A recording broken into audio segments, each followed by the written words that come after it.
Hi, and welcome back to the channel.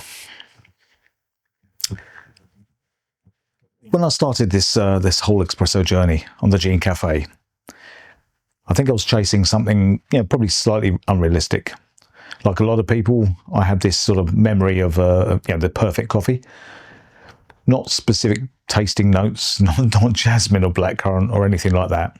Just a feeling, balanced, smooth, not sour, not burnt. Something I'd happily drink, every day. So I started where most home roasters start. I bought some beans, I roasted them, I tasted them, and I realised very quickly that roasting isn't about finding a magic number. It's about understanding a range. With the Santos in particular, I pushed both directions. I roasted lighter, I tasted acidity, I didn't really love that. It wasn't that it was wrong, just not for me. Then I pushed darker, around 18% weight loss, and that was a really useful moment. It wasn't subtle, it was unpleasant for my palate. Too dominant, too strong. That clearly defined, I suppose, the upper boundary for me. That was actually a great moment, because once you know what's too far, you stop being tempted by it. From there, things became a little bit more simple. I roasted in the mid-16s, weight loss around 16.5%, then 17%. And what surprised me most was how similar they were, side by side. Both were drinkable, both worked in milk, both were balanced. The differences were small. And some of that was probably extraction. One ran for about 35 seconds, one ran for, I think it was about 39 seconds. So I'm not pretending this was a laboratory comparison. But here's the important part. I'm no longer chasing fireworks.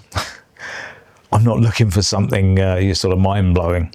I'm looking for something stable, something I'd happily drink every morning, something I'd serve without apology. And I think I found that. And I think I found the right lane for me to be in. For me on this machine, with this bean, that's somewhere around the 16 to maybe 16.5% weight loss.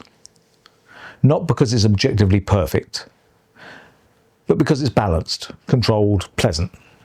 And that's enough. Now this is where the journey gets interesting. Finding a sweet spot once is one thing. Hitting it consistently is something else entirely different. Over the last few sessions, I've noticed something subtle about, but quite important. The Gene Café behaves differently when it's warm. The milestones shift. The timings tighten. And if you're roasting multiple batches in an evening, the machine's thermal state is changing whether you like it or not. So the real question now isn't, can I find the right roast level? It's, can I repeat it? If I decide I want 4 batches of Santos at roughly 16% weight loss in one evening, can I actually hit that within a tight tolerance? Because consistency isn't about discovering the number. It's about controlling what happens between batches. That's the next chapter. Not chasing flavor notes, not chasing another bean, but understanding the thermal behavior of this machine and designing a between batch process that lets me stay in the lane I've chosen. So that's where we're going next. Not perfection, but repeatability. And I think that's a much more interesting problem to solve. So if you like the content, please like and subscribe. It really does help the channel. And I really hope that you'll stay with me for the next chapter or next stage of this journey. And if you've got any comments, any feedback, please feel free to drop them into the chat. And thank you so much for staying here with me.